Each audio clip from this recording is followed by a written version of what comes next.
All right, good afternoon. It is Friday, Good Friday, April 18th, I believe. Looking at a chimney here on this roof that has a leak. I'll just kind of describe what I saw on the inside, so I'm not showing personal belongings or anything. So inside there are two rooms, and at each lower edge of those rooms, over here is a leak and over here is a leak.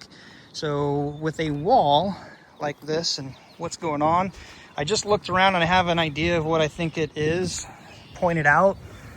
Now, some people are quick to jump at a conclusion that it needs a cricket. That's not always the case. I've seen crickets have issues. We've successfully done and seen chimneys much bigger than this with no cricket or saddle. That's not an issue. Yes, if it's big, you do want to divert the water with a cricket or a saddle, but the biggest issue is at your corners. Every time there's a chimney issue, usually it's at the corners. So we'll go through. They did try to, in a pinch, seal this up to try to mitigate any further water damage coming in. But you want to make sure all your step flashing is in the right spot. You want to make sure they're extended at the bottoms. You also want to make sure you have one solid piece of coil stock in the backside.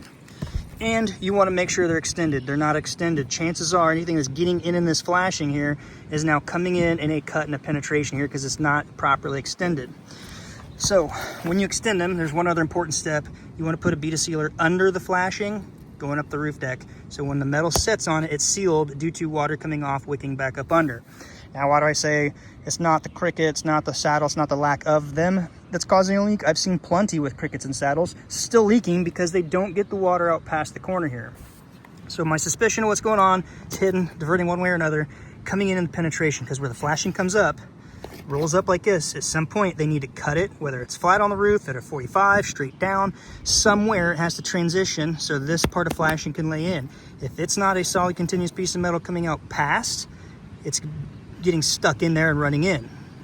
Even if you have a cricket, you want to get the water out past it, so you want to have that piece of flashing at the bottom hang out. So easily possible up here, but the biggest issue, given that there is a soft spot, rotten decking down in this lower edge, is the same exact thing on the bottom here. When your end wall flashing comes up right here and it sticks out, which it looks like it does under there, it would stick out like this. So they have to cut it, fold it down, cut it a 45, fold it down and over, whichever. Anyway, there's a penetration right there. So when this shingle comes up, it's cut like an L to fit right there.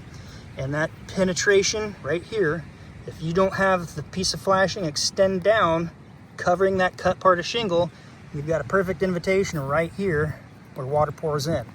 It gets under your shingle, onto your roof deck, into nail penetrations and things, and that's what causes this classic sag right at the bottom lower edge of the roof deck right here.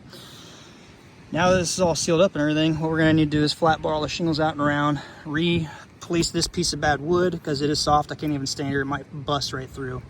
Once that's in, wrap it with ice and water, try to get up on your wall and everything. Shingle up to this bottom lower edge of the end wall flashing. Make sure it's done correctly. The most important part, if you're keeping this, it's just fine, it's in decent shape, is to slice this just a little bit here.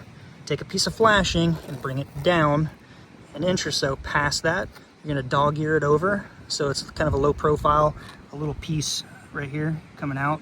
That's all you're after. So any water coming off through these pieces of shingle and flashing are going to get on top of this piece of shingle or on top of this end wall flashing and not in a penetration. So it's doing the same exact thing over on this side. So with the addition of one other thing, I can clearly point out right here with this piece of metal that you're looking at right here, it doesn't matter if you have a cricket or not, water being diverted, even if you have a big piece of metal in here like we would use, it's got to have sealer under it. Even though the majority of the water will come out and pour over one way or the other, whichever way it's leaning or sloping to, or if it's perfectly flat, it'll go both ways. Water surface tension. Try to get this to focus here. With water surface tension, heavy rains, most of it's going to fly off of here. But you will get some run into this piece of metal right there. It looks like they tried to seal it. So the only way to prevent that is if you have a steeper pitch roof with a cricket coming out here and it is protruding down past it, giving a lip to fall off of, like this right here. That's the only way. So just because you have a cricket or saddle does not mean you're going to be leak free. It's the little fine detail. And with this one here, you got wall flashing or chimney flashing, counter flashing goes into a soffit or a fascia metal here, goes up farther. So I don't know if they did something wrong here. Chances are it's not in this area because you would see more rotten decking area here. It's at the very bottom. That's where the majority of the damage is. This one's not rotted out. It's decently sturdy here. But because I don't see an extension here, anything that's now getting in and trapped in this area is just simply running down the masonry behind this flashing because of that classic little pinch point right here and not extended. So very, very simple issue. Same here, if you're gonna come up with a flashing in a wall like this, it's kind of different. You're gonna have a tight corner. You don't want water channeling in into, so that last piece where you're gonna channel this over, I would bend a piece of flashing up here, I would cut it and then fold this part over and this part up behind it, so it's a nice tight corner. You will have a very fine corner that you will have to rely on sealer, but there's not much water hitting this. Nothing behind it's hitting it, not much is running off and over, so that's a very minor issue.